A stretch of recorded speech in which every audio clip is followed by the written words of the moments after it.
years, the term love jihad has frequently surfaced in India, referring to cases where individuals from a particular community allegedly deceive women by hiding their true identity, trapping them in relationships, and then coercing them into religious conversion.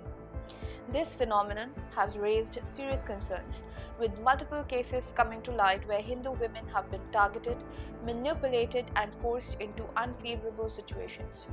Today, we will examine some recent incidents of love jihad that have sparked outrage across the nation. In Gujarat's Vadodara, a woman filed a complaint against her husband for fraud and religious coercion 2 years into their marriage. She alleged that Mohsin Pathan had introduced himself as Manoj Soni and married her under that name. 3 years later, the truth was revealed, and Mohsin began pressuring her to convert.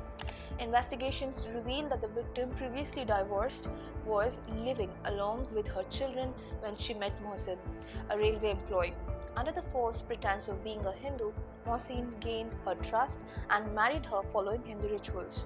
Once his real identity came to light, he forced her to embrace Islam.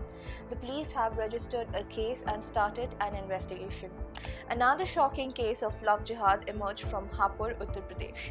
A Muslim youth named Sahil, posing as a Hindu with name Sonu, trapped a minor girl in deceptive relationship. Reports indicate that he engaged in inappropriate activities with the girl and pressured her into marriage. When she refused, Sahil allegedly drugged her and attempted to assault her. Fortunately, the girl raised an alarm, alerting the locals, who caught Sahil and handed him over to the police. Authorities have since taken him into custody and are investigating further. In Sahibganj, a young woman from Katihar, Bihar, became victim of Mohammad Feroz, also known as Ibrar, posed as Mithun Rajvanshi and tricked her into a relationship. He lured her in Sahibganj under the false promise of marriage and then sexually assaulted her in a hotel.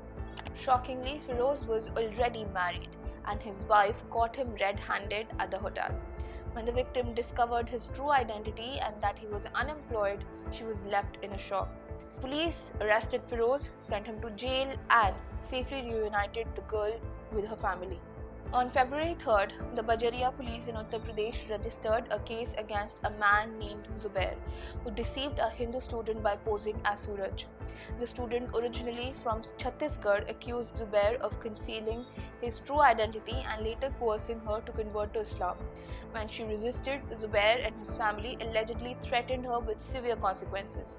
The police are now investigating the case, which has once again raised concerns about such deceptive practices.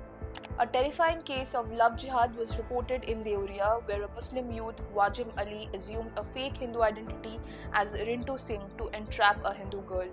According to the victim, Wajim manipulated her and later blackmailed her using obscene videos.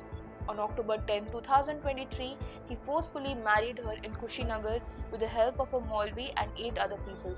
Following this, she was kept hostage, forced to consume beef, and subjected to religious pressure. The girl later discovered that Wajib was already married and had 2 children. She managed to escape and sought police intervention. Meanwhile, Wajib fled to Saudi Arabia, evading arrest. The recurring theme in these cases raised serious concerns. Why are such incidents predominantly linked to one particular community? The pattern of deceit, identity, fraud, and forced religious conversion cannot be ignored. These are not the very first incidents, but a growing trend that threatens social harmony and women's safety. Despite repeated warnings and legal actions, such cases continue to emerge, highlighting the need for stricter laws and awareness campaigns to protect vulnerable women from such deceptive practices. Jai Hind.